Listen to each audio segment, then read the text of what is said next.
Welcome, everyone, and thank you very much for joining us today for this another session of Webinar World Tour.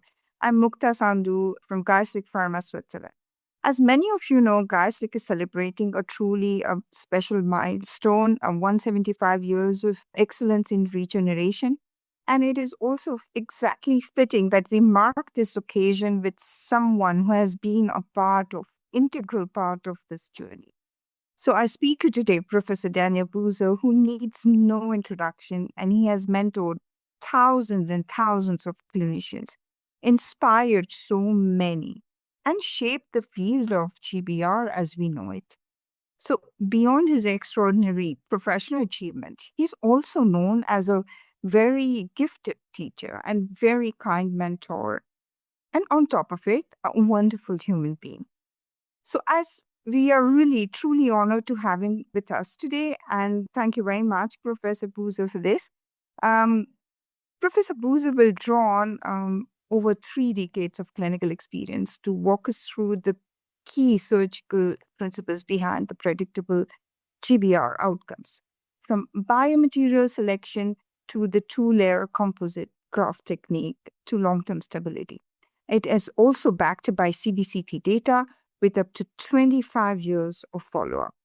So before we begin, a quick note. The webinar is also available in German language, so please select your preferred language and do submit your questions in the question box, and we will address them at the end of the webinar. So, Professor Buser, the stage is all yours, and enjoy.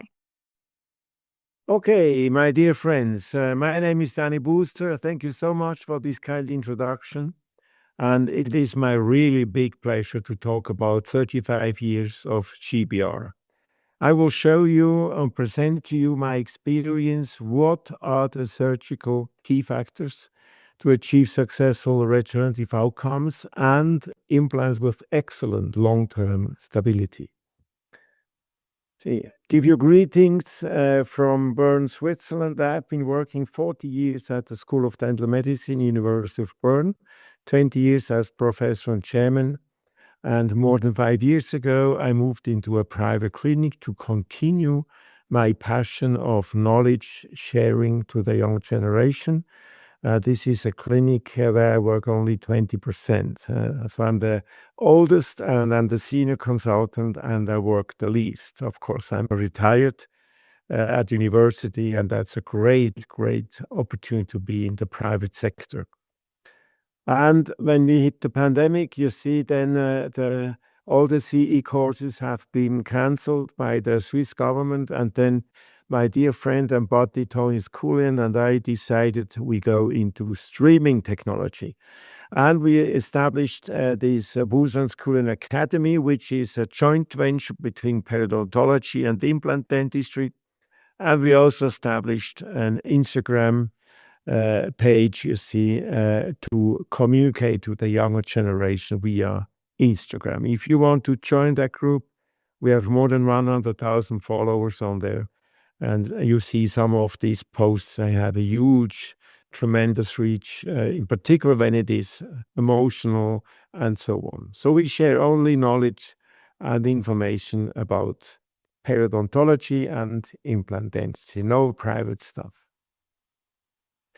I have 5 topics, a short introduction, then what are the surgical factors for successful implants, then I give you quickly implant placement post-extraction, the selection criteria to use when immediate, when early, when soccer grafting, and then in full detail, then one of these options, implant placement with simultaneous GBR, step by step.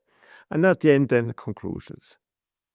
Okay, when we start, I normally show this slide because this is the history of more than 50 years of modern implant dentistry, and I always pay tribute to the 2 big pioneers, Professor P.I. Bronnemart from Gothenburg University and Professor Andre Schröder, my mentor from University of Bern and also the founding president of the ITI. There were the period of pioneers, and then mid-80s when I joined the group, then we had a lot of breakthroughs. We had a lot of then routine applications after the millennium change. We did a lot of fine-tuning, and of course, digital implant dentistry had a huge impact also here around 2008, 2009. From a surgical point of view, these were the topics of interest. We did a lot of translational research, as it is called today. And today we will talk mainly about the GBR technique, but also about micro-rough implant surfaces. Both topics have been strongly examined by my group at University of Bern. If you want to learn more about this, then I can only recommend to read that paper. When I was at Harvard in 2016, I wrote with Lars Senneby and Hugo De Bruyne this review paper, and it has a tremendous readership with citations, more than 100 every year. When we analyze modern implant dentistry today, we can say, as I said before, we are in a phase of routine application. And I have seen in all these years during my time as a department chair that we have some trends. One trend is our patients get older and older, many baby boomers. A second trend, we primarily treat partially edentulous patients in Switzerland, more than 95%. Then today, post-extraction implant placement dominates daily practice. And as I said, digital implant had a huge impact in the past 15 years. When we provide implant therapy today, the goal is always long-term success. And I say for years now, it has to be 30 plus years. And I will soon see my first 40-year follow-up case, and then I will change that to 40 plus years. When you look at the papers published by our group, then you see here 3 10-year studies, and you see the take-home message. The success and survival rates were between 95 and 98% at 10 years using strict success criteria. I can mention here that we just analyzed and submitted 25-year data. And after 25 years on more than 250 implants, the success and survival rates were above 90% at 25 years. Amazing. Here you see some of these 25 plus years of follow-ups, and you see all tissue level implants, also hybrid design implants. And you see on the right side, my longest documented case, 38 years. I will see her in June for 40 years. 2 hollow screw implants, tissue level. And the others are solid screw tissue level implants. It's amazing to see the stability of the tissues. As I said, number one goal of implant therapy is successful outcome, long-term stability. And we call them the primary objectives. I don't want to perform surgeries with a high risk of complications. I hate that.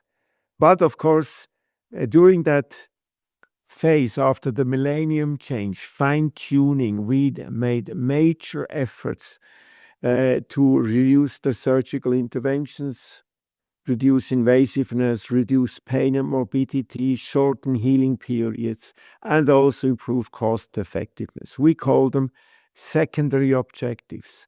But you see the hierarchy. When we change our protocols, they should not jeopardize, you see, the successful outcomes and long-term stability of the implant. Okay. Now, the reality today, and this is really frustrating and embarrassing, we see an increasing number of complications in the market. That's what I heard last year when I gave lectures on 5 continents around the globe.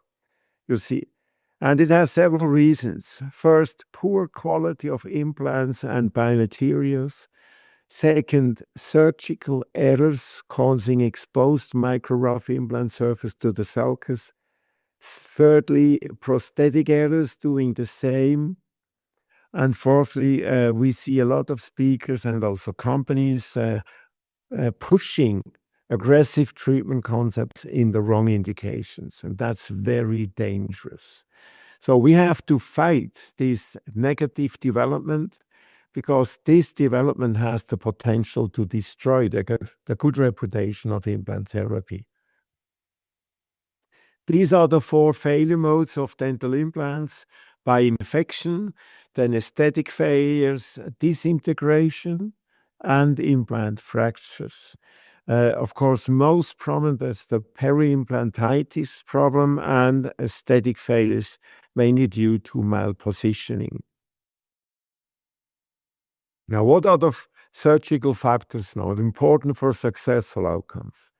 And you see here, this is from an ITI treatment guide number 3. I have written together with Stephen Chen from Melbourne, Australia. We came up with this diagram. We have 4 circles, and the biggest and most important one is the implant team: the surgeon, the restorative dentist, the technician, and the dental hygienist, and so on. And they analyze the patient's risk profile, they evaluate the potential treatment approaches, select the best one, and they also select the biomaterials. See, education, talent, and skills and is so important to achieve these kind of long-term results.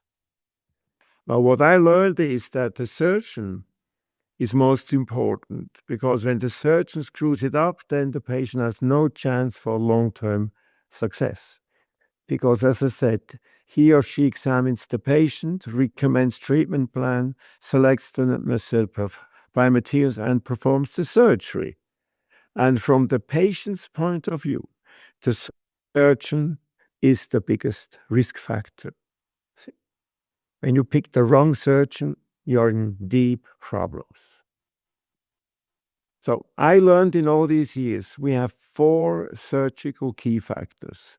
That's the selection of the modern implant with sufficient length, diameter, strength, shape, connection, and I will explain that, a hybrid surface design. Then he or she has to place this implant in the correct 3D position. We call it restoration-driven implant placement. Then the third point, this implant must be completely embedded in healthy bone at completion of healing. When there is a defect, you need a bone augmentation technique which is predictable. And fourthly, the implant should be located in keratinized mucosa. The first one is, of course, most important. And therefore, you see, the surgeon selects the biomaterials, and that includes the implant selection. Implant selection.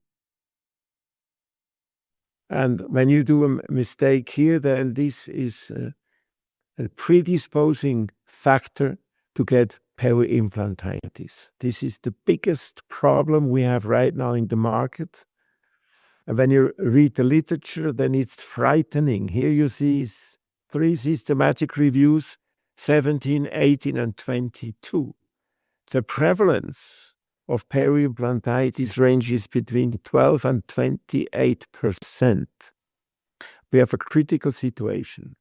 And it's recognized as an exposed micro-rough implant surface to the peri-implant sulcus is the number 1 risk factor. Take it for granted. This is not a disease. This is a complication of treatment. That is something we will fight hard. And this is a paper, give you the latest information. That paper has been submitted to Periodontology 2000 last Friday. And look at the experts being part of this. Stephen Chen and myself put this paper together with all these co-authors. And you see world-class people. And it's a clear message. We have to change the way of thinking what peri-implantitis means. See, as I said, it's not a disease primarily. It is a complication of treatment. And we describe in this paper that we have predisposing factors and we have cofactors, many of them by the patient. But the number 1 risk factor or predisposing factor is an exposed micro-rough implant surface at completion of healing. Often, this is driven by surgical mistakes or errors by the surgeon or by the restorative dentist prosthetic mistakes. And when this roughened surface is exposed to the sulcus and the restoration has started and the loading, then you have cofactors, lack of keratinized mucosa, history of periodontitis, medical risk factors, smoking, poor oral hygiene, and of course the time, you see, and then you have the problem. So therefore, it's a strong recommendation by this group to go for hybrid surface designed implants. And the first ones is by Straumann tissue level implants, published 1988 by Sutter and by Buser, you see here. And then by Tarnow 93, when micro-rough surfaces started to get into the market, you see, first paradigm shift. I wrote this guest editorial for the Academy of Osseointegration in 2022 was this. Is this the future? 3 weeks ago, I did the same, an update to the Academy of Osseointegration in Washington, D.C., even a much stronger, because we have much more evidence now.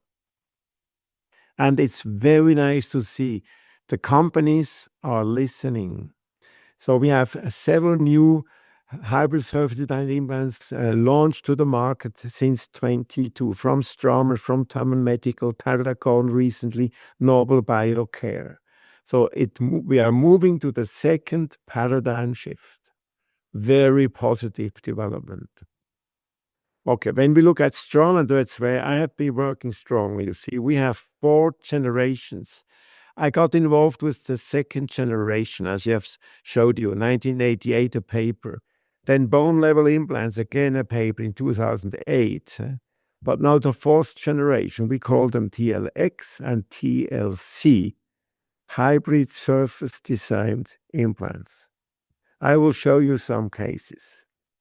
It's not a surprise. We have 4 well-known GBR master surgeons with Sasha Jovanovic, Massimo Simeon, Istvan Urban, and myself, you see. Close friends. All of them are using hybrid implants. That's not a surprise. That's not a coincidence. They all have seen the same observation with non-hybrid implants. Second, you have to put them in a correct position. And you see here in the aesthetics zone, most important, but of course also buccal malposition can cause peri-implantitis. This is very well documented these days by papers of Alberto Monge. And you see, when you look at these aesthetic disaster cases, malpositioned implants is the number 1 causing factors or predisposing factor here. Here is the current disaster case I treated in my clinic. It was with Professor Belser, sorry. She will get tomorrow now the new provisional on the new implant, the major treatment. I will keep an update in my Instagram account the moment the provisional crown is in place. Look the malposition, no buccal bone wall. A disaster, patient suffering for 5 years. She's only 25 years old. So we published with Professor Belser and Will Marks in 2004 this very well-cited paper, the concept of comfort zones and danger zones. So when you place implants, put them into the comfort zones. And another one also important to prevent peri-implantitis. One is the corona-apical positioning of the micro-rough surface. We started in 97 to put this borderline below the crest, that's a subcrestal positioning. Now with the new implants, TLC here, 2022, that's our routine for more than 25 years. Very important. Subcrestal positioning, not like in 86 when we started. Third point, we need to get these implants fully osseointegrated in bone. We differentiate between healed sites and post-extraction sites. Today, you see, 80% plus is post-extraction. Healed sites is less than 20% in my experience. And when you look at these various clinical scenarios, 5 of them need a bone regenerative or bone augmentative procedure. You have different ones. It's not all GBR. But you have to understand when you pull a tooth, there is a defect. And we see a lot of post-extraction bone and soft tissue changes. You have to understand. And then when you have a defect with an alveolus, and you put an implant in, then at completion of healing, this implant with a roughened surface must be fully osseo-integrated. Very important. So when you look again at these 6 scenarios, 4 of them are done with GBR, guided bone regeneration. So that's what we need to be successful in a long term. And this GBR procedure must be predictable, not 80% predictability. It should be above 99% if possible. So when we do post-extraction placement, when needed, when early, and when socket grafting, I show you, see 80, 20%. 80% is when we have these post-extraction defects. And there has been huge debates how to treat. That was a hot topic at 5 different ITI consensus conferences.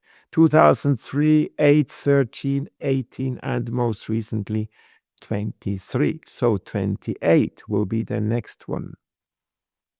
So that's from 23 in Lisbon. This was selection criteria for immediate implants. Hamilton and colleagues. That's the whole group of participants. Fantastic group. 40% young colleagues. I loved it to see what great brains joined our group. You see, most of them ITI scholars. When you have teeth to be extracted, you see 5 different scenarios. You have to understand they are all different. There is not a single treatment for all 5. This is complete nonsense to think that. You have to analyze the patient carefully, risk profile, and for that you need a cone beam CT to understand what you are dealing with.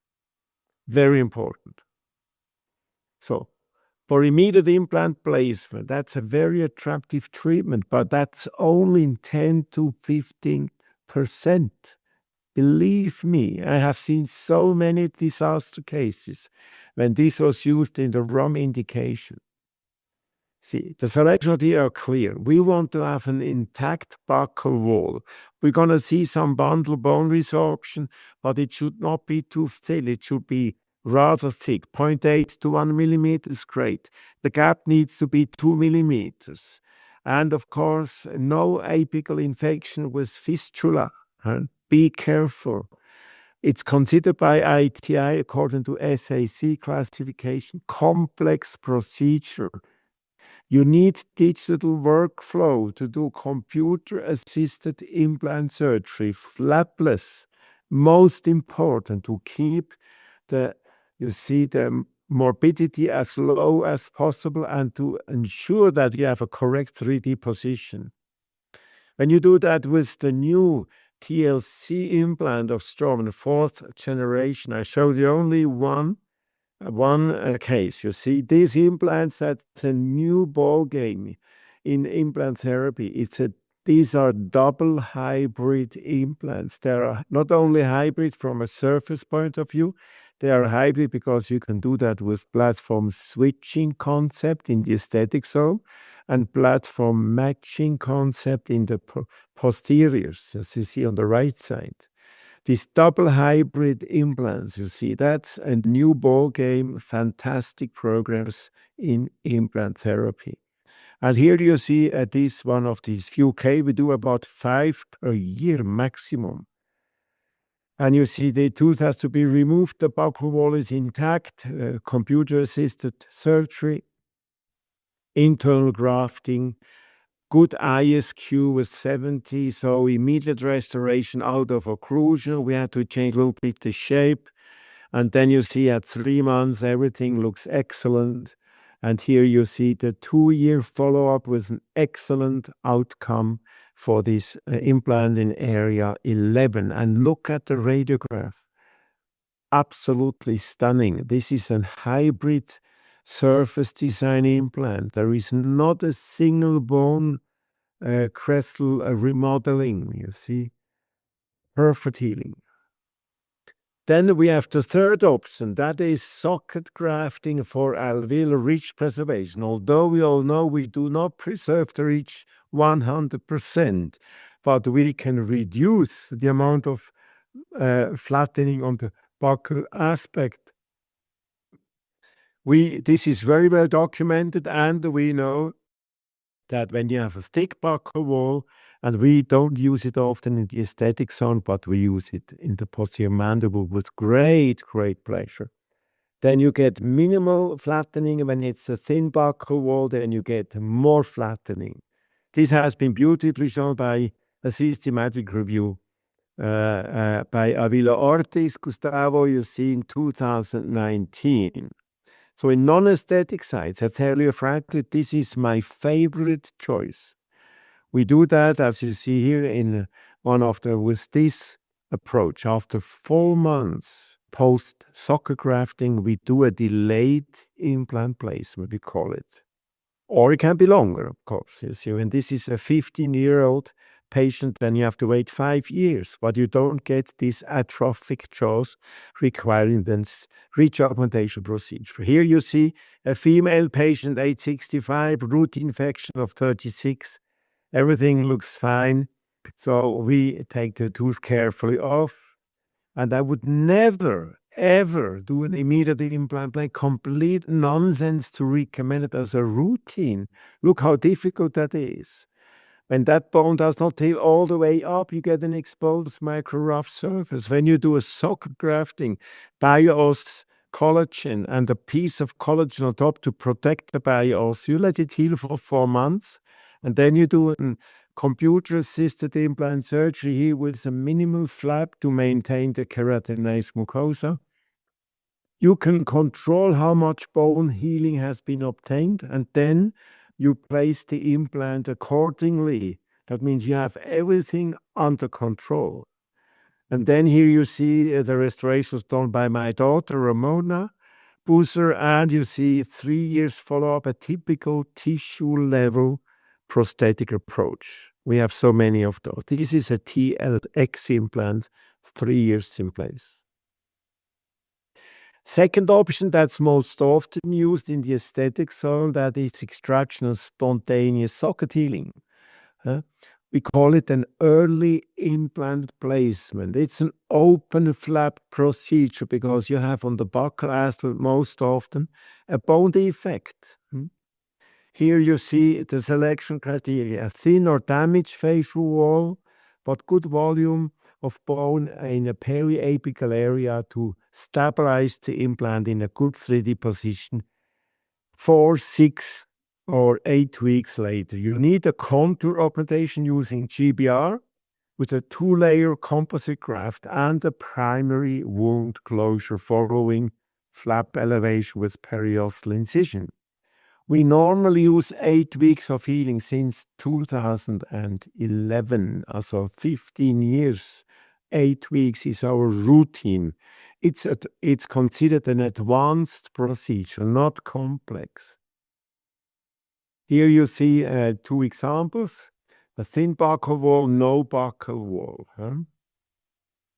And here you see the 2 papers that document why we are strongly considering that when we have a thin wall or a missing buccal wall. The big advantage is that when you do the implant surgery, the bundle bone has been resorbed and you get a spontaneous soft tissue thickening. We published these results in Journal of Dental Research by Vivian Chapri and my team in 2013 and 2015. That's a tough journal to get published, you see, I can tell you. And you see, then what we do. When we do the implant surgery here with a TLC implant, also hybrid surface implant, we augment to the rim of the healing cap, which is a short one. And then we do a 2-layer composite graft. And the methodology has been published in 2008 by me with Stephen Chen, H.P. Weber, and Urs Belzer, 2008. And I want to give you now more details about this one, step by step. Why this? And you see, this has not changed since 1998, the principle of this 2-layer composite graft. But we learned a lot in the meantime from preclinical translational research. And of course, we have improved the implants we are using today and also minor changes in our surgical technique. So this technique is now 28 years old because we did the first surgery in 1998 on January 5th, I remember very well. We published then in 1994 the first time, you see, a GBR book. Then in the second and third edition, we then, of course, described this fine-tuning progress. You see how GBR has been utilized for vertical ridge augmentation and so on, in combination with soft tissue grafting, blah, blah, blah. Okay. When we started in 1988, that was October 88, we had after 5 years in 93 a very big conference organized by W.O. Gore. And you see here the 3 young pioneers together with Bill Becker, who passed away unfortunately about 3 years ago. And we analyzed the data by then and said we have too many complications. We see membrane collapse, we see soft tissue dehiscencies. So we have to look into bone filler research, and we need a resorbable membrane to eliminate, you see, this high frequency of complications with soft tissue dehiscencies and to avoid a second open flap procedure. These pioneers went again in 2023, 35-year celebration, a meeting in Milan organized by Massimo Simeon.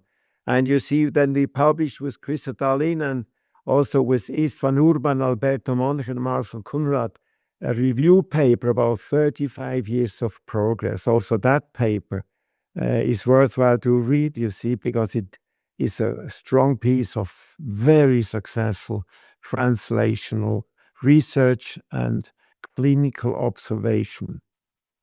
See, that's the paper in 2008. That described this technique with the new bone level implants at that time.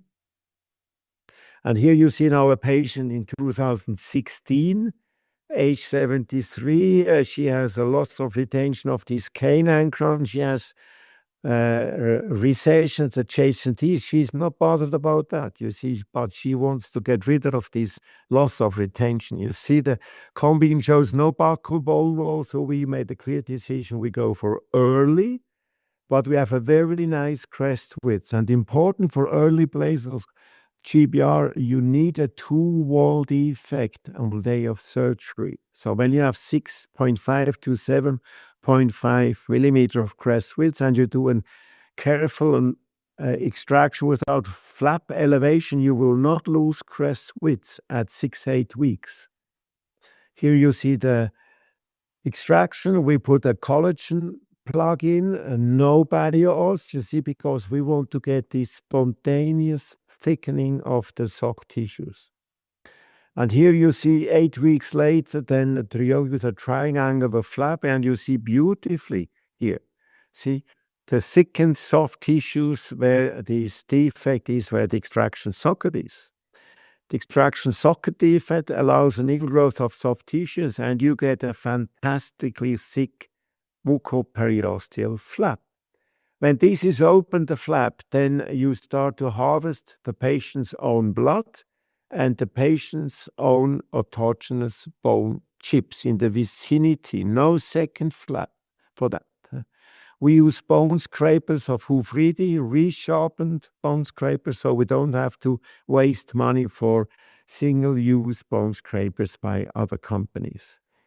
The implant is correctly positioned. As I said before, you see, keep an eye on the axis. Very important. We always do screw retained restorations.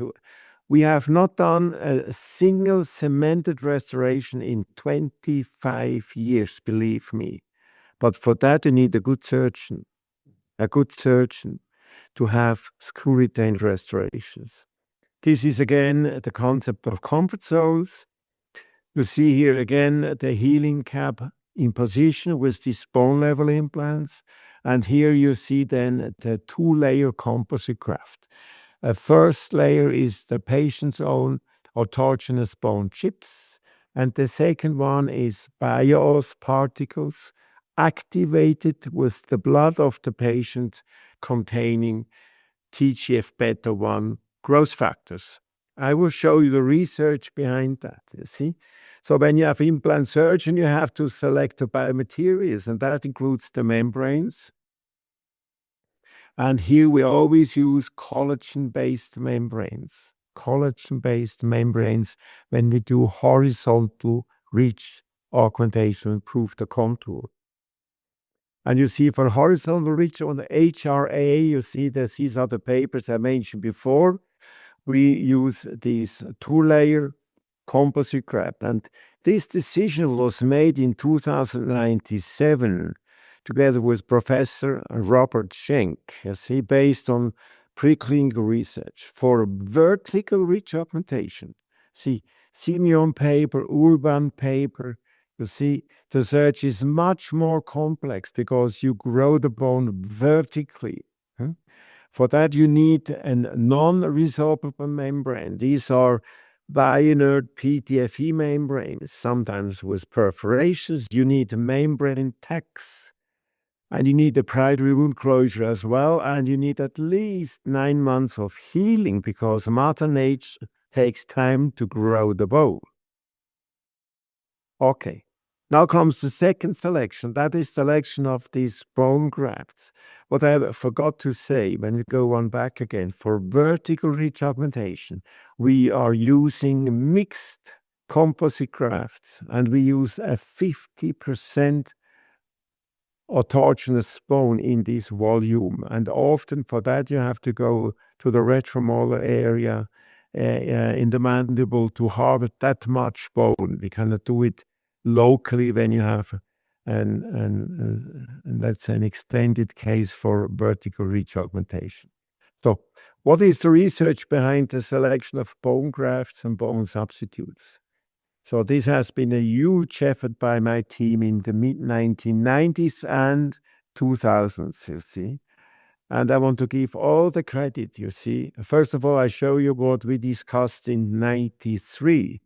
We see in the beginning, I tell you frankly, we used autogenous bone chips mainly to support cortex membranes to avoid collapse. But then we learned from animal studies that we have to differentiate, that we have fillers that can speed up the healing, osteogenic properties. But we have also fillers that cannot speed up the healing, but they are volume stable because of a low substitution rate. That's how we started to think about composite grafts. We were the first ones to publish on that and to recommend that in the late 1990s. Here you see the papers. I want to give credit to Bob Schenk. You see, he was the big genius behind this when I discussed with him many, many times, and I profited from his wisdom in the field of orthopedics. Then his successor was Dieter Bosshardt, who just retired now in Bern. And then one of the ITI scholars at that time, Simon Jensen, who did all the animal research on mini pigs. He was Mr. Mini Pig for many, many years in my team. He's now a professor of oral surgery in Copenhagen. I'm very proud for this career he could do part of his time with my team in Bern. Here you see two of his papers, and it shows clearly. First in class concerning osteogenic potential is autogenous bone chips. I have not seen yet any paper that would question that, you see. Don't believe marketing claims that you can do something else. Don't be afraid to harvest that bone because it's easy to do when you do horizontal augmentation. When it comes to substitution rate, volume stability, DBBM, which is a bone, the demineralized bone graft, you see, this is Bio-Oss, by the way. So the best. Here you see beautiful histology. You see how these bone chips trigger osteoblastic activity. My paper 98, or Simon Edison paper 2006. And you see, take home, when you want to maximize these outcomes, you need to use autologous bone chips. That's the key. It's very simple. It will strongly accelerate new bone formation. That's why we can use 2 months of healing in our cases.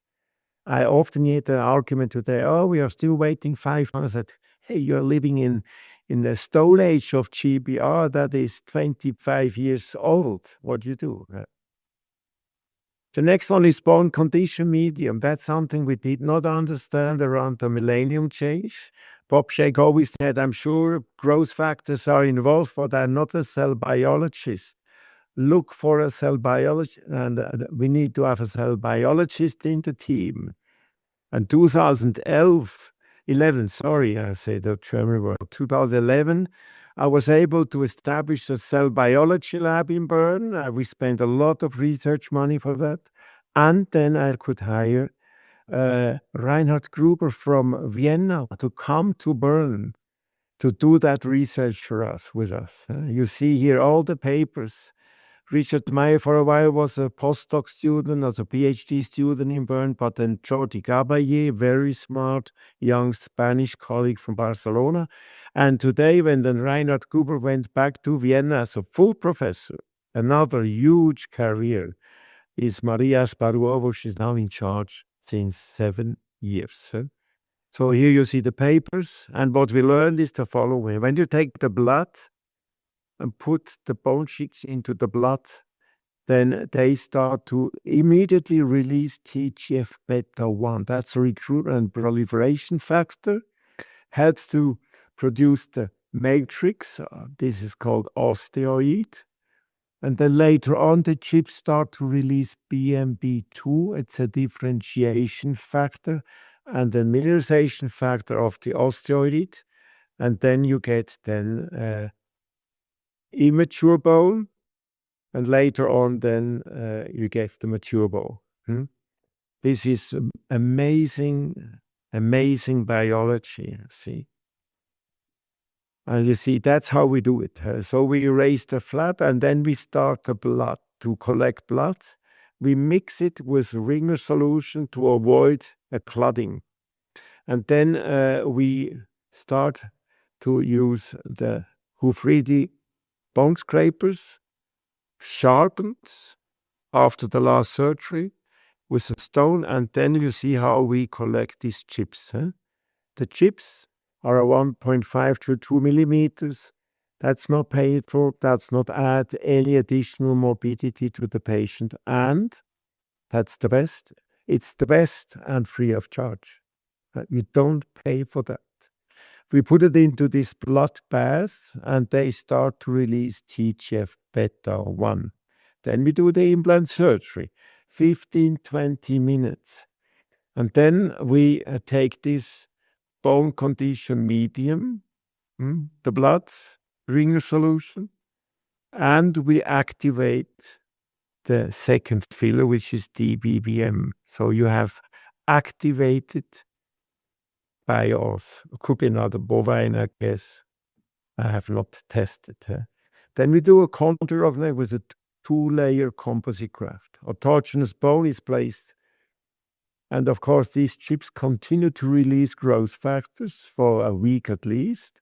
And then the activated DBBM for contour augmentation, the membrane, collagen-based, BioGuide, 2 layers, and a primary closure.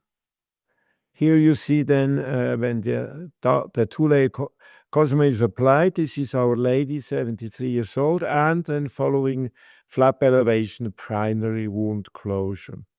2 months later, we do a reopening, no flap elevation, just a punch, and then sent back to the dentist. That's the restoration. 8 years later, now she's 82 years old, the lady. And you see the implant is well integrated and the buccal bone wall is fully regenerated and maintained. And look, that's what we had when we did the surgery. I will see her again now for 10 years in June. We will celebrate because she's very well documented. Here is the first patient we did like this. You see in January 98. She's a little bit dementia, very sad, but she comes over with the husband every 2 years from Zurich. This is a tissue level implant, hybrid surface design, you see. The SLA is clearly, that's a TBS, sorry, is clearly below the crest. Autogenous bone, Bio-Oss, BioGuide, primary closure. 26 years later, look the buccal wall, look the excellent stability of this hybrid design implant. Excellent. Here now a bone level implant from 2005, surgery done 2006, same technique, different implant. Here you see then the final result. 10 years later, patient of Professor Belzer from a restorative plant. We will see her again this year for 20 years. Then 2 adjacent, we started to do these surgeries in 2007. At that time, not computer assisted. See, we augment always between the 2 implants. 11 years down the road. So this year, we're going to see her, now she's not 20 years, she will be in next year 20 years. Look the buccal wall and look the bone in between the 2 platforms switching implants. Here, same situation 9 years later. I've learned a lot.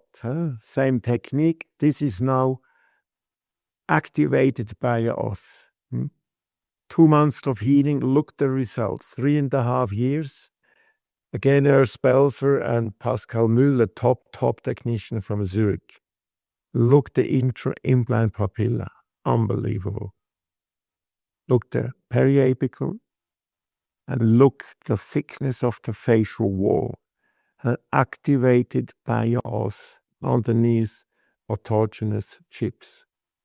And look here, 8 years down the road, she will come in again for 10 years.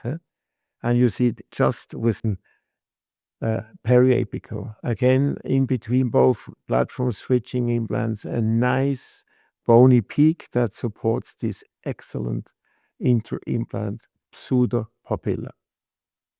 This is the publications we have published. We have 2 cohort groups up to 8 years on tissue level, up to 10 years on bone level implants. And now we are waiting to get approval for the 20-year examination with 2 young researchers from the University of Bern, including my daughter Ramona again. Here you see the paper by Wieben Schapir again. These are the 20 patients treated by me and by Urs Belzer exclusively. 0 dropout. 1 did not work as good as the others. So we said from a bone augmentation point of view, only 95% success. All implants still in place at 10 years. We hope that we see them all for 20 years now. This is the Journal of Dental Research, the original paper. See, the facial bone wall thickness 1.7 millimeter at 10 years.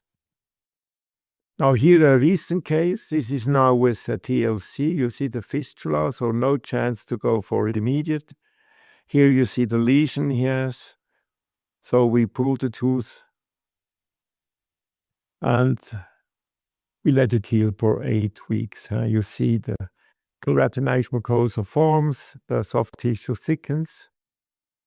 And this is now from a GBR master course in 23.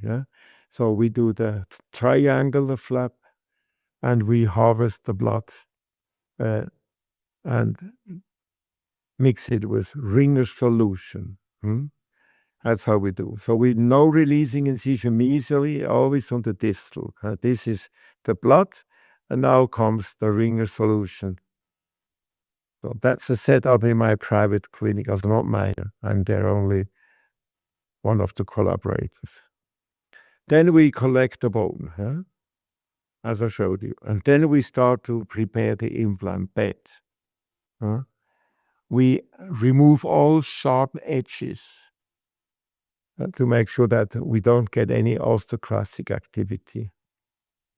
Okay, here you see that depth gauge is constant control. I always take a periapical after the first prep. This is now my new TLC implant. This is a BLT with a hybrid surface design and an improved thread profile and a new torque fit connection like BLX. Much better connection, believe me. Implant goes on Bladis.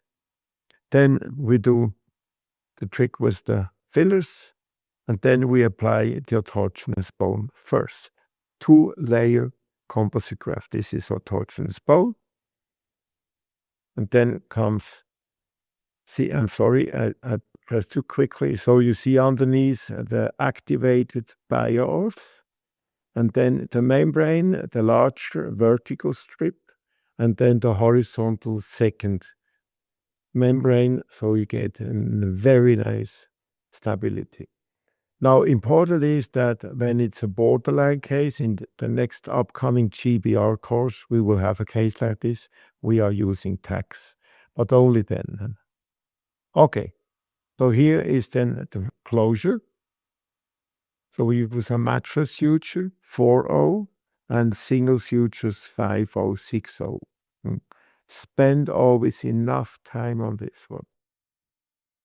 Okay, so here you said 8 weeks, ISQ 85, restored by my daughter again, Ramona, and you see 1-year follow-up, very nice.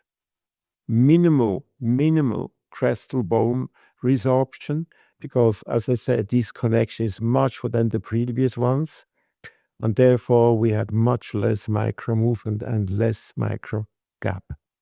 2 years follow-up, again, very stable bone. This is platform matching. At that time, platform switching was not available.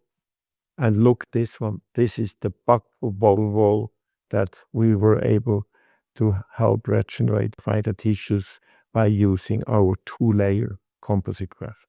Superb outcome. Okay, now I'll show you case in the mandible. This is always done with tax. Also here, no chance to go for immediate implants. See here, you see the buccal wall, took all the sharp corners off, then the 2 tacks to stabilize the membrane so the bone fillers cannot move apically due to gravity, the 2 layers, and then we flip it over, and then 2-layer, and then primary closure. Here you see then 3 opening at 3 weeks, 3 months, no, 2 months. 6 months restored by Manrique Fonseca, and also here very nice stability. And here you see 1-year follow-up with a cone-beam CT that shows beautiful regeneration of the buccal wall. 2 years follow-up, very stable. The tags are left in place. If they do, when they don't disturb, I don't have to go back in to get it out. Conclusions. I wanted to show you I'm perfect on time. Most important, the primary objective of implant therapy is a successful outcome with long-term stability. I'm an implant surgeon, so I can only talk to you about the 4 surgical key factors that have been identified in the past 40 years. And I can promise you, when this first paper by Chen and colleagues is out, the next one will be written by me and my colleagues about the 4 surgical key factors to prevent periimplantitis. So select the most appropriate implant, insert in the correct position, make sure the implant is fully osseointegrated at completion of healing, and keratinize mucosa, which was discussed here. We strongly recommend to use an implant with a hybrid surface design to reduce the risk for the development of periimplantitis. We don't want to get this rough surface exposed. The progress, you see, concerning implants is most impressive. I can only congratulate John that they are still so open for innovation. It's an evolution over 50 years. So we have combined the third and second generation into the 4th generation. It's a game changer, believe me. I'm using since 300 years only either DLX or TLC implants. No tissue level, no bone level, no NNC. That's history. They reduce the risk for periimplantitis, simplify daily practice, and of course give you much more versatility concerning prosthetic options. Okay, concerning post-extraction sites, you have a variety of treatment options. You select appropriate timing, that's crucial, and you should choose your treatment approach based on a high predictability for successful aesthetics and in the aesthetics realm, and a low risk for complication. Risk assess is most important. The key is case selection. See, the days of combats at conferences must finally be over. I'm refusing to go to any of these combats. I want to discuss what are the various selection criteria. Because immediate implants, I love to use. Early implant, I love to use. Socket grafting, delayed approach, I love to use. And they all work beautifully in my hands. So the case selection is the key. So there are 3 options.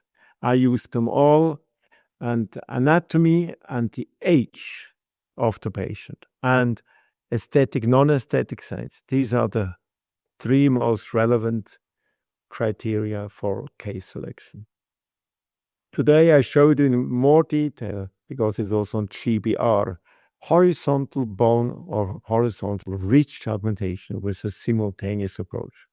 It's the most important procedure in the implant dentistry. I heard recently by the companies about 3 million GBR procedures are performed on the globe. I don't know if this is true, but would be impressive. So for horizontal ridge augmentation, we use resorbable collagen membranes to have a low complication rate and to avoid a second open flap procedure for membrane removal. But you need to support collagen membranes with bone fillers to avoid a collapse, to speed up bone formation, because collagen membranes are resorbed within 4 to 6 weeks. Then the bone must be established, and to achieve good volume stability over time. So we always use the 2-layer composite graft. Autogenous bone speeds up the healing. DBBM maintains the volume. It's very important. The ratio is about 25% autogenous bone, 75% DBBM particles. You need a primary wound closure, and I use in most cases, I would say 95% of the cases, 2 months of healing. When we have extreme borderline cases, I might add a 3rd month. In summary, The GBR story is a great success story. I'm very proud for that, what we have achieved with all these colleagues. You see, the pioneers for those men. Eastman was not a pioneer, but of course, most important to develop then vertical reach augmentation based on his superb surgical quality. It's the first method for tissue augmentation. It's not soft tissue grafting. I have to disagree with my friends from Italy. You see, I use it today. I use it this morning, soft tissue grafting, but I only use it when there is a need for that. I always tell people, learn how to do bone augmentation, and then soft tissue augmentation is needed only in about 5% of the cases max. Okay, if you want to learn more about that, you send me an email to my info address at the Boosters Glen Academy. Then you're going to get this lecture as the PDF. And I'm sure that, of course, also the video clip will be available. If you want to learn, let's say, by our academy, then I can give you this chance. You see, we had 4 months ago, an aesthetic master course. That means that's a surgical and a prosthetic master course. And look at the people involved. I mean, absolute world class, including also my dear friend Urs Belsrobot, Stephen Chen, Sasha Jovanovic, Ron Jung, also 3 ITI presidents. Then Irina Seiler, Vincent Femer, and from Bern, Tony Sculian, Jyoti Gabayedi, also my daughter, Ramona. When I was in Thailand last week, we offered them this EMC with a 50% special. And it's open until the end of May. Actually, that's a paper we just extended another month. So when you sign up and use this code, then you get it really as a bargain. Top. 4 live surgeries, 18 lectures. If you want to attend a GBR master course, then that takes place in 5 weeks. You see, this is a purely surgical course. And we have already 25 people signed up so far. And here you see similar speakers, but of course, mainly surgeons. So here we have, besides Stephen Chen and Ronnie, also Frank Schwartz and Shakil Shadat and Istvan Urban. That's hard to beat. And then from Bern again, you see we have Tita Bostard, Jordi Gabaye, Manrique Fonseca, and also Alberto Monge. So have a look into this one. You can sign up for on-site. Then you come to Bern and have a chance to talk to us and have social events and everything. Or after that, you have an on-demand streaming platform available as well. With that one, I would like to thank you very much. We have only about 2 minutes overtime. I'm very proud for that we kept the time more or less.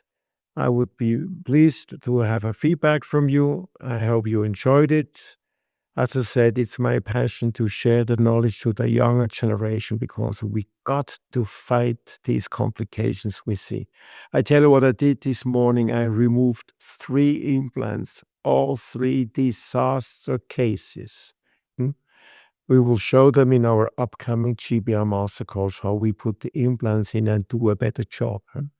And patients will be very pleased. Both are female patients, and they are very upset about the first treatment. Okay, bye-bye. Best regards for Switzerland, and enjoy your evening. Thank you very much, Professor Boozer. As usual, it's a pleasure listening to you. I don't know how many times I would listen to you. We can go on and on, but finally we have to stop and take some questions because there Yes. are question box is really flooded with loads of questions. So I would like to take some questions if it's okay with you. It's no problem. It's always a pleasure to share the knowledge. Yes, And thank you you. see, I'm not getting bored with my own lectures because we constantly improve our knowledge and then we always share it. So we show a lot of the long-term results, but we also show some of the most recent developments. And that probably makes it attractive. So that's why I get a lot of invitations, yes. Yes. Of course. So there's one question. How do you decide between different biomaterials in daily practice? Is there a go-to combo that you prefer? So Yeah. that's a question. You see, you have to see my historical development. When we started with membrane technology, it was the Gore-Tex membrane. Huh? Mm-hmm. And at the beginning, we used Gore-Tex membranes alone, no bone filler. And that was a non-resorbable membrane, and it was always in place for 6 months. And we have seen in many of these cases soft tissue dehiscences, and we have seen membrane collapses. And then we started to use rather quickly autogenous bone chips, purely from a mechanical point of view, as membrane support. Hmm? And that worked very nicely with Gore-Tex membranes because the membrane stood in place for 6 months. So the Mm-hmm. whole maturation of bone formation could take place in 6 months. Then I think 5 years later, we had this famous conference in Arizona to discuss where are the problems, how many complications. So we figured out quickly we need a resorbable membrane. And it was not clear which one. And then during the 1990s, then late 1990s, the collagen-based membranes made the race. Clearly the number one. But these membranes resolve rather quickly, 2 months or so. And then we figured out the autogenous bone actually is very fruitful because it speeds up the bone formation. You have a shorter healing period, but it could not maintain the volume. We have seen a lot of volume reduction within 6 to 9 months after that. And then the idea came, and that was a discussion with Professor Bob Schenk, that a filler that does not resorb would be the second filler. So we have a composite graft. So autogenous bone and a low substitution filler. In the beginning, in an animal study, we use Interport 200, which is a coralline hydroxyapatite, which is not on the market anymore. And then we had in the lab of Professor Schenk human biopsies on Bio-Oss, human biopsies on Bio-Oss. And he said, hey, that does not resolve. It is 30% at 5 years. So that's a low resorption. And that's how we started then with this combination of autogenous bone on top Bio-Oss as an bovine hydroxyapatite. You can do it mixed or 2 layers depending. When you go vertical, I did this morning 2 sinus floor elevation procedures, then you have to do it mixed composite graft because you do a vertical augmentation internal of the maxillary sinus. When you do horizontal, I have a preference for 2-layer composite graft Mm-hmm. because the bone stimulates the formation of bone chips and the bios gets also integrated and in the long run maintains the volume. That's an ideal composition. I have not seen in all these years something which gets close to this combination. That's why all the GBR master surgeons, Istvan Urban, Simeon, you see, Jovanovic, they all use composite grafts. That there is a reason for that. Right. Thank you. There's one more question. What are the main risk or complication associated with GBR and how can they be minimized? Okay, we had two complications. We had the soft tissue dehiscences. And with Gore-Tex, that was quite often 20%, 25%. And in the first 12 patients, I think I had 3 dehiscences. And then in the beginning, we left them in place and just cleaned them and so on. And then after 2 months, we had an acute infection with an abscess. Mhm. And therefore, we figured out when there is a dehiscence with Gore-Tex membranes, you have to remove the membrane rather short early. Otherwise, these membranes are plaque affine. They accumulate biofilm. Mhm. Then we changed the incision technique. Very difficult, a beveled incision technique to reduce this. With the collagen membranes, this immediately dropped to a few percent. Okay. And when that happens, you see, then you don't have to take it off because it will heal by spontaneous secondary granulation. And you just have to get the patient in once a week and give him a chlorhexidine gel to clean it. And then the collagen is like a structure where the soft tissue healing takes place. So that was the most important complication. The second one is the collapse. That was eliminated with the use of bone grafts or bone substitutes, bone fillers to support the membrane. Then the third one could be that you get infections, and that can happen. But that's why when we perform an GBR procedure, when we do an implant surgery, that is not like a root canal filling or another dental treatment. This is a surgical procedure. So we do that in an operatory. That means it's a dental chair, a special dental chair, like an operation stool, as we call it.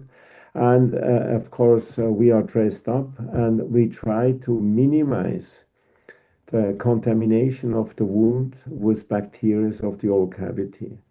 I can tell you that I have not seen an infection for years, for years. So when you do a really good job and you know what infection control means from a surgical point, it's not aseptic in the mouth because you have bacteria with the saliva, then the risk to get infection is very low. Yeah. These are the Okay. three main complications you can have. Okay.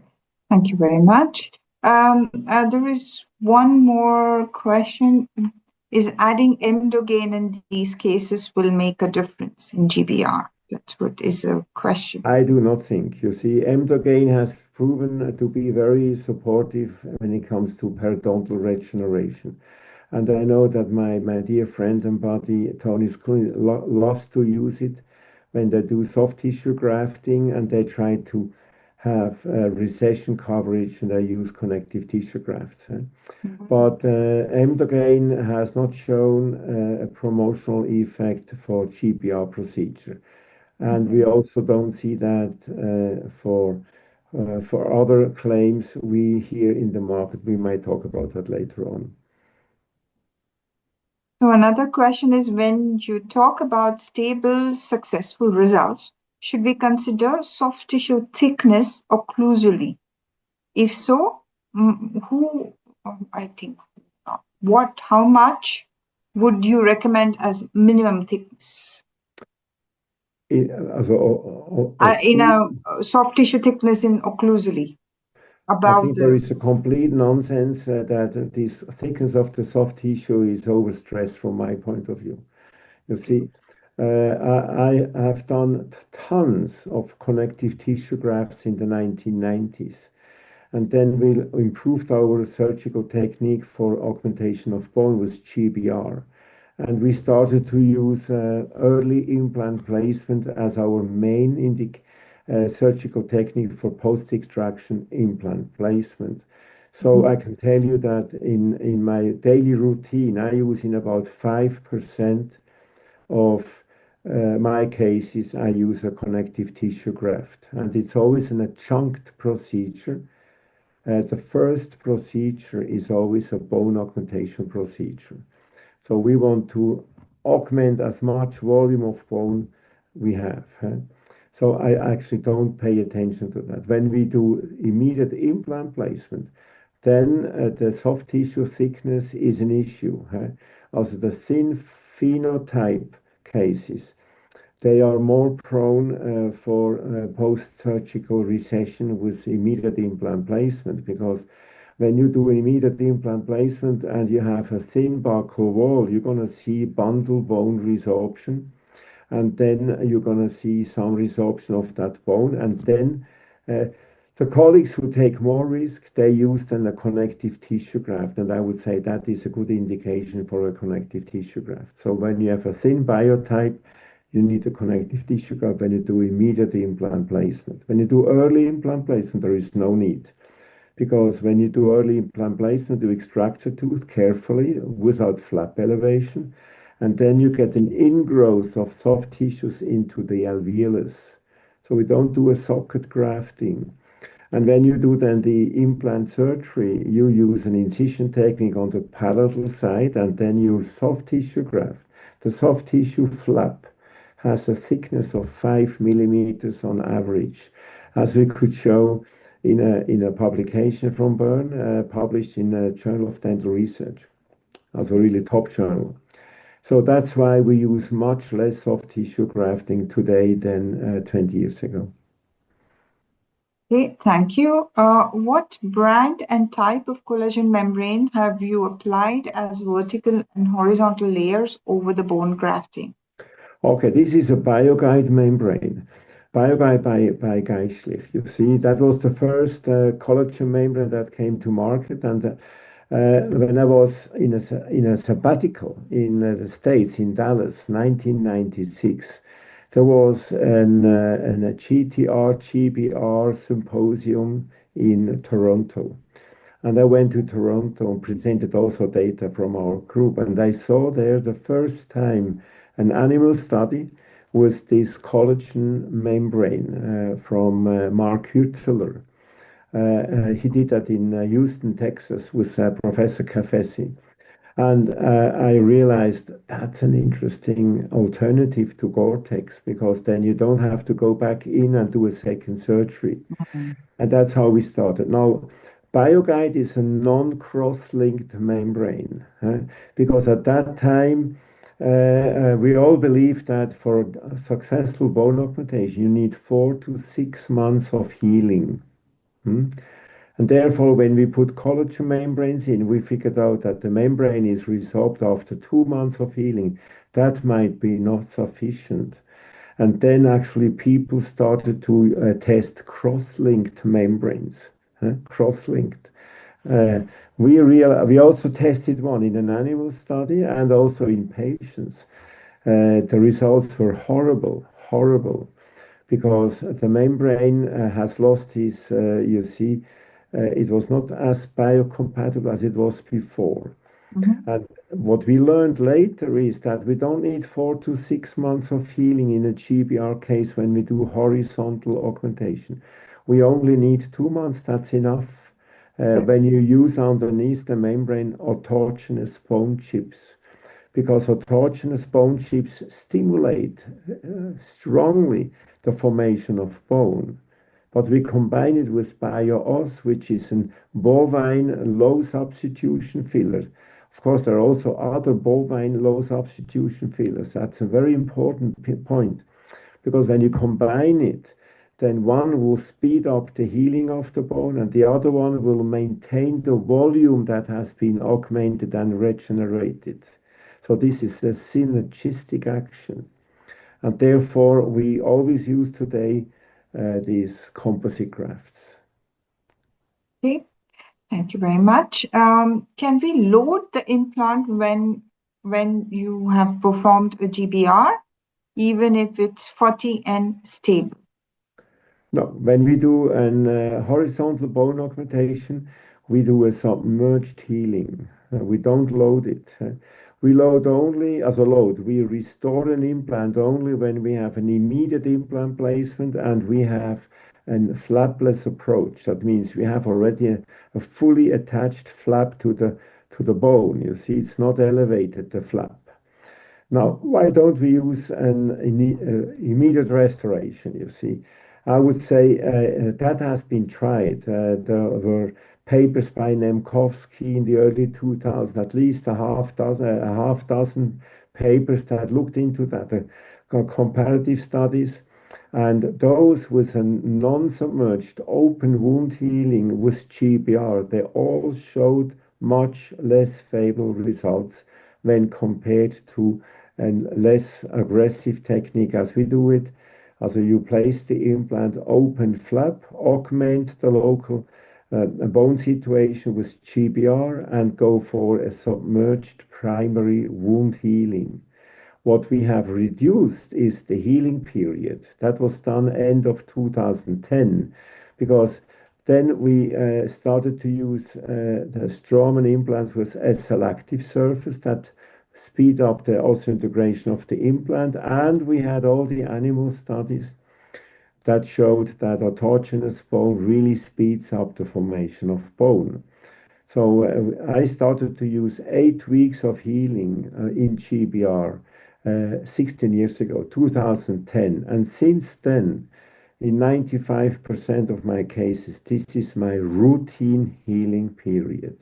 Works extremely predictable. I use only 3 months when we do the sausage technique in borderline cases.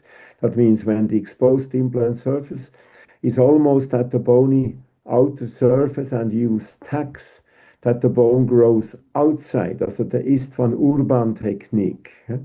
And then we give the tissue 3 months of healing. And when Istvan is doing a vertical ridge augmentation, it is much more difficult than horizontal because you go from a one wall defect all vertical up 5-8 millimeters or so. Same with Sasha Jovanovic or with Massimo Simeon. Then they are using 8 to 10 months of healing to let the tissue mature, but they don't do it with collagen membranes. Then you need a non-resorbable membrane. So this is most often a reinforced or it's a perforated PTFE membrane, and they need to be fixed with tacks to be stable. So that is very predictable treatment, but very complex. That's only in the hands of the super surgeons. If you are an average surgeon and you do 30 to 50 implant surgeries, don't do vertical ridge augmentation. Send it to a much more experienced, like Istvan Urban, much more experienced surgeon. Thank you very much. One of the last question, can we use synthetic bone graft material like mixture of hyaluronic acid plus beta TCP for GBR procedure, or only xenograft is preferred material? Yes, TCP is not suitable to maintain the volume. TCP resorbs. This has been tested about 20 years ago, and it's published 3 times by my group with Simon Jensen as leading author. You see, we have tested hydroxyapatite with TCP with 80%, 20%, or 50%, 50%. The higher the TCP content was, the more resorption the filler showed. So bovine filler like Bio-Oss is mainly a hydroxyapatite filler. That's why it does not resorb. Already the Interport 200 we tested first in 98 published. You see, that was a coralline hydroxyapatite, showed no resorption. But that filler was taken off the market in the late 1990s at the millennium change. That's why we never used it then in patients, only in this animal study. So TCP is not an option now, from my point of view. Should not be used for volume maintenance.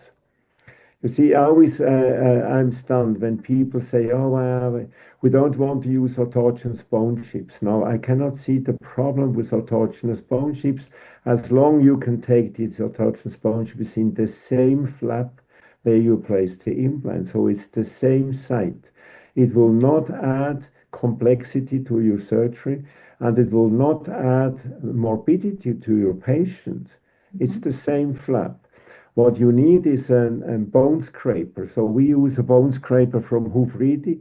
This morning I used 2 of them for these 2 surgeries, and then when the surgery is done, then my assistant gives me a stone, Arkansas stone, to do the resharpening of these instruments. And that means then I use these Hufridi bone scrapers for 10 years. So it's extremely cost-effective solution. And you have always a very sharp filler. So you expose the cortical bone in your flap, and then you take apical to the neighboring tooth or apical to your implant site. In the buccal cortex, you take these chips and store them in this mixture of autogenous blood, as a patient's own blood, and mixed with Ringer solution. That's sodium chloride, 0.9%, so it's actually isotonic. And then it's not clotting. And that is the so-called bone condition medium. The big advantage of that one is, I presented it in my lecture, that you get an instant release of growth factors, Mm-hmm. TGF beta 1, and these growth factors are used actually to activate the bio-oss. And this was shown in tissue culture studies, cell culture studies, that actually bio-oss, which is always inert, does not do anything in cell cultures. When you activate it with this blood, it becomes osteoblastic stimulant. So it will stimulate, makes the stimulation of osteoblasts. So then the entire augmentation area is osteogenic, as we call it. It stimulates the formation of bone. It's very well documented from a biologic point of view. And to harvest the bone is easy.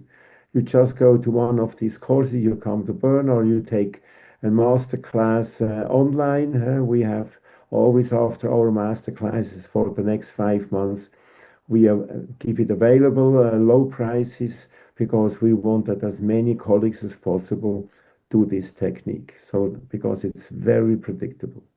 Yeah, I was just going to ask you that, if any of our audience want to come or watch you, even online, because Yes. many a So times your live surgeries are amazing. I have yeah, attended your master classes all the time, and your live surgeries are amazing. there I It's, think there you learn.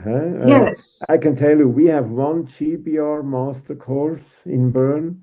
yes. Now 25 years in routine offering once a year. The best sold all the time. So we have 30 to 40 on-site participants. And here's also Geistlich helps a lot to advertise and do the marketing for us. And then we have 4 live surgeries and show then primarily horizontal bone augmentation in various clinical situations, single teeth, 2 missing teeth. We have one in 4 weeks, more or less. So, end of the week, 4 weeks later, we do one, so end of April. And we have 4 live surgeries. One of them is where we had to take off 2 failed aesthetic disaster implants. And we show how this case is redone. Patient completely, see, broken. See, unbelievable, bad surgical technique by the previous surgeon, and so on. So we show that one. We show one with an early placement extraction, and then 8 weeks later, early implant with GBR. We show a mandibular case, computer assisted with a stent, so we have a guided placement and so on. And then people can really see in various indications how the bone harvesting is done, how the implant placement is done, computer assisted, brain guided, so both options we show. And then how then the fillers are applied, how the membrane is trimmed and applied, and then very important, when you do open flap and you augment the volume, then you have to do an incision of the periosteum to get a primary tension-free closure. That's very important. Mattress sutures, single sutures. And then, of course, what is the pre and post-surgical protocol? What medication they take? When do I see them again? And so on. So if you can come to Bern, we have already 25 signed up yet in the moment. Then they see that all the time, and of course they have a chance to talk to all these speakers. We have 12 speakers, unbelievable. That includes Stephen Chen, he will show immediate implant placement. Ronnie Young, another ITI president, soccer grafting and delayed placement. I show the third ITI president, extraction and early placement 8 weeks later. Then we have Istvan Urban. We have Frank Schwartz, GBR for peri-implantitis type defects. And then we have also, of course, very important, 2 basic lectures, which is Dieter Bossart, how the bone heals, the biology of the bone healing, and the bone condition medium that is, that is Caballé Serrano, Jordi from Spain, also from Barcelona. And last but not least, we also have a prosthodontist, that is Manrique Fonseca, South American. He will show how the whole planning is done from a prosthetic point of view. We will not show prosthetics. So when people cannot come to Bern, then every lecture, every surgery is videotaped, and an hour later that goes to the platform and is available. We are not doing live transmission; it's too expensive, and we have only about 3, 4 people to do live, and that makes a lot of sense. You see, when you are in Melbourne, then you cannot attend live because they are 10 hours ahead, or you are in the States, it's 6 hours or 9 hours behind. So they normally then do on demand like Netflix. That means they want to see that surgery and they say, oh, then I have a 1 hour, 90 minutes time, then they watch it. If they want, they can watch it a second time or third time. They can listen to Stephen Chen 3 times if they want. So that became a very attractive modality and, of course, much less expensive because we don't have to feed them when they come. So actually, they just pay a tuition fee that we can afford to organize such high quality courses because we have 3 companies involved with 10 collaborators doing a great job for us. That's how it works. Yeah, yeah. So thank you very much. And it was really our honor and really a pleasure to have No, it's you, my pleasure. Professor You see, Bruiser. I have had such a fantastic relationship with Geistlich. You know, we will soon have the 175-year celebration in Zurich. I will go there, of course. It's in the zoo. And my collaboration with Geistlich goes back now 30 years. Huh? Yes. Yeah, as I mentioned, when I came back from this conference in Toronto, I met then the first time a very important collaborator of Geistlich, Sylvia Morgan, and then I told her I'm very interested in BioGuide. Can you send me some samples? And we started to test it. And about, I would say, 18 months later, we have known how to use them to have it predictable. And the company is very innovative, always open-minded, and it has an evidence-based approach with the products. So it's like Straumann, you see. Both Swiss companies, both with a foundation attached to the ITI Foundation, Osteology Foundation, same setup, same way of thinking. And of course, they are in close collaboration with the best universities in that field. And we are very happy to be part of one of them. Yes. So it was our pleasure to have you. Thank you very much for your time, Professor. Good. And it's Oh, really, happy to have you all the time. And of course, if I get some questions, if I get some kind no of problem. queries, I shall forward them to you so that our audience and our participants are really happy. No, no. So And thank I you. give all the greetings to my colleagues listening. You see, help us to stop this crisis with peri-implantitis. It's very, Yes, very frightening that non-qualified, non-educated dentists start to do I don't know what kind of surgeries and get in a lot of complications. And yes, we have to stop this. Otherwise, this is going to destroy the reputation of implant dentistry. And that's not because it doesn't work, because it's just not applied correctly.